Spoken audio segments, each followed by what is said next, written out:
Hello and welcome to Threefold Herbal Healing. My name is Leo Sade and I am the herbalist. And today I wanted to speak about adaptogenic herbs. Adaptogen herb help the body adapt to stress, specifically to chronic stress. I meet many people that struggle with chronic stress and the way that chronic stress affect their entire body. And since adaptogens became very popular and very famous, a lot of them come to me with those questions of what are adaptogenic herbs? How do they work in the body? Could they benefit me? Could they help me? And how to use them? So those are the questions that I'm going to answer in this video. And let's dive right in. What are adaptogens? Back in 1947, when the race to space between what was then the Soviet Union and the USA was in full gear, Russian scientists were looking for herbs to optimize cosmonaut performances while in space. As you can imagine, traveling in space is stressful for the human body in many ways, physical and psychological. The Russians were on the lookout for herbs that could counter the adverse physical, chemical, and biological stress associated with spending time in space. After more than 20 years of research, the Russians created a functional definition of what they now call adaptogen. Those herbs help the body adapt to stress, support normal metabolic function, and restore harmony. For an herb to be considered an adaptogen, a couple of conditions have to be met. One of them is that the herb needs to be non-toxic, it needs to be non-specific, and it needs to have a normalizing effect on the body. So what do we mean with non-toxic? This is very simple. Adaptogen herbs are generally safe to use for almost everybody, and using them does not lead to any side effects. Non-specific effects of adaptogenic have two aspects. One aspect is that they build resistance to multiple stressors. So they build resistance to physiological stress, chemical stress, biological stress, and psychological stress. So they're really multifaceted. The other aspect is that adaptogens promote change through multiple pathways or systems in the body. Their non-specific quality sets them apart from nervine herbs. I dedicated 2 weeks, 2 videos to nervine. So if you didn't watch the nervine herbs videos, you might want to hop there and watch them too, so you know what I'm talking about. But nervines are herbs that have a direct affinity to the nervous system, and they work directly on the nervous system. Adaptogens improve systemic, so all body adaptation to stress. One of the most prominent ways that adaptogens do that is by enhancing metabolism and allowing more efficient energy production. So chronic stress can usually wear down the body, and you feel more fatigued when you are stressed for a long period of time. By producing more energy, they increase your ability to deal with said stress. Adaptogens are also normalizing, meaning that they can either stimulate or suppress certain function depending on what the body needs at that particular time. So how do they work? While nervine directly reduce stress, adaptogens act as buffers to reduce the effects of stress on the endocrine and immune system. They do it in a couple of ways. One way is by tuning the circadian cycle.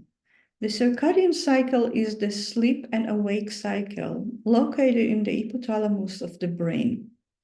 By regulating hormones and by increasing metabolism, adaptogens improve the quality and quantity of sleep. This is very, very important because stress and sleep can create a vicious cycle. When you're stressed, there is a better chance that you have a hard time falling asleep or that you wake up in the middle of the night and can't go back to sleep. Sleep debt cause brain inflammation, triggering more stress. So it can become a vicious cycle, and adaptogens can help settle that cycle down. Adaptogens herbs are also antioxidants. They contain bioactive compounds with potent antioxidant properties. Those compounds help neutralize free radicals, thereby reducing oxidative stress and protecting cells from damage. The antioxidant effect of adaptogens extend to every cell of the body, but it is more important in cells with high number of mitochondria. In organs that need to produce a lot of energy, like the liver, heart, and brain, we have more mitochondria, more energy production, and therefore more oxidative stress. And that is where adaptogen can come and be effective.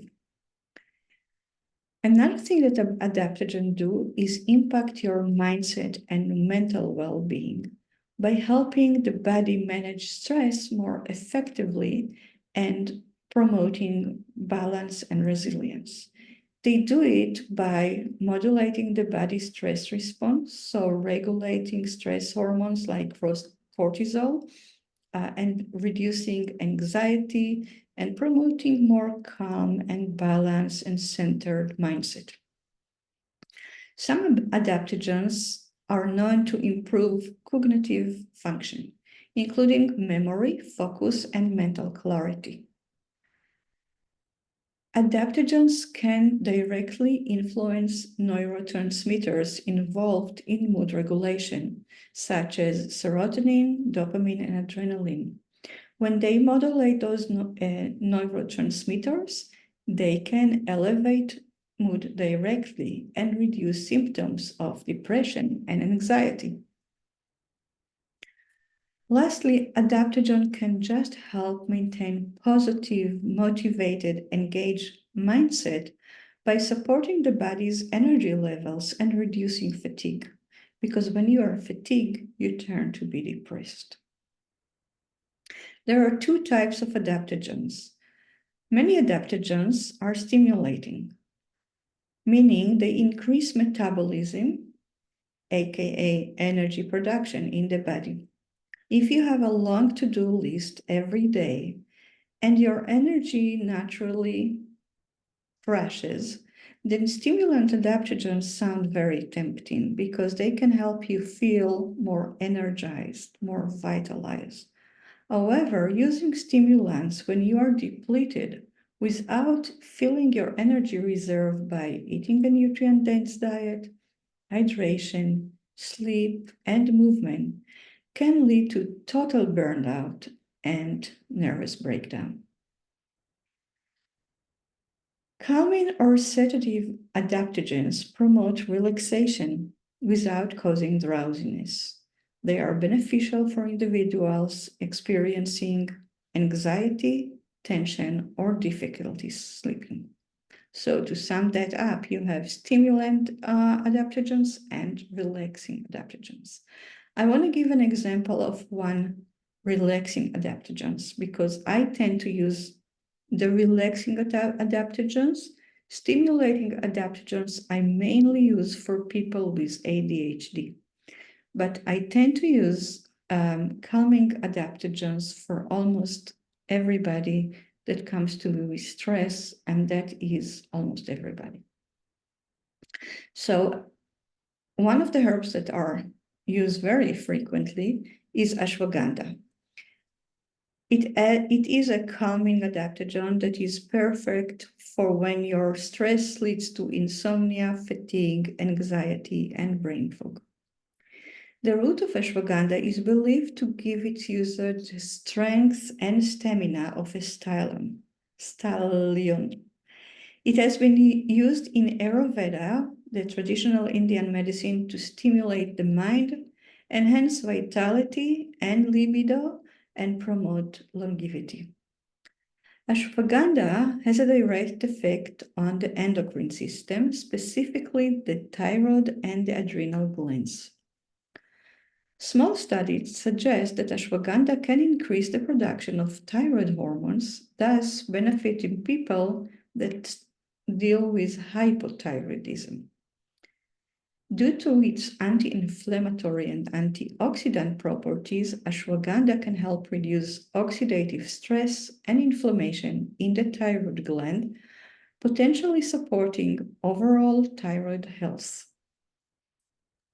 By reducing cortisol level, ashwagandha can help buffer the physiological impact associated with chronic stress.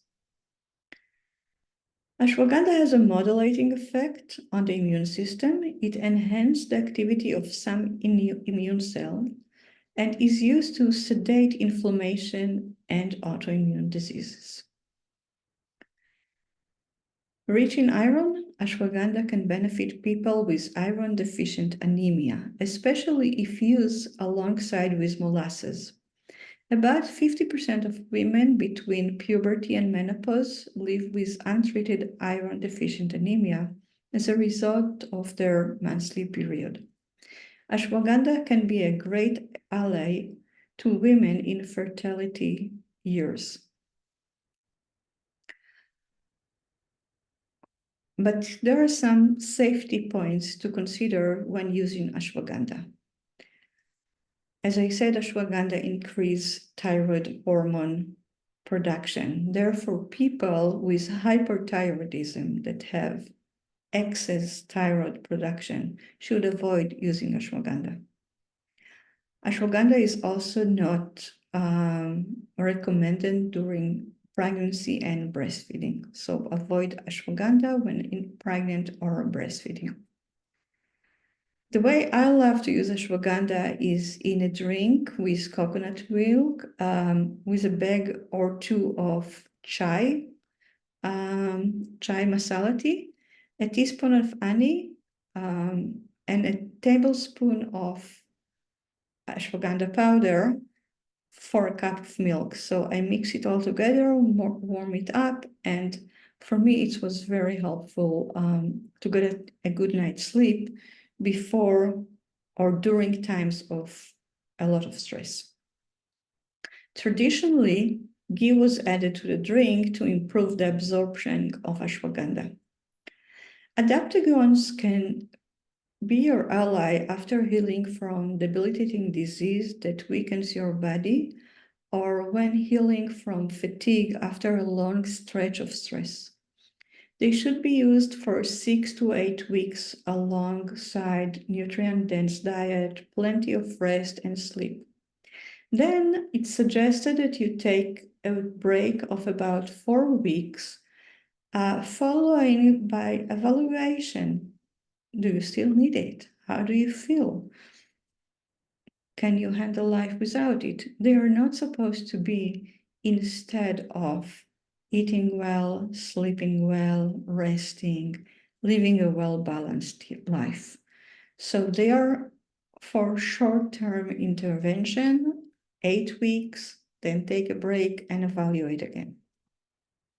That's it about adaptogen. I hope it helps you learn a little bit about them, how you can use them, although this is only for educational purpose only. But if you have any question about this video, I invite you to leave your questions in the comments below. If you have any comment, I would love to hear from you. And I hope you find it beneficial. Have a good day and see you next week for another video about the nervous system. Bye.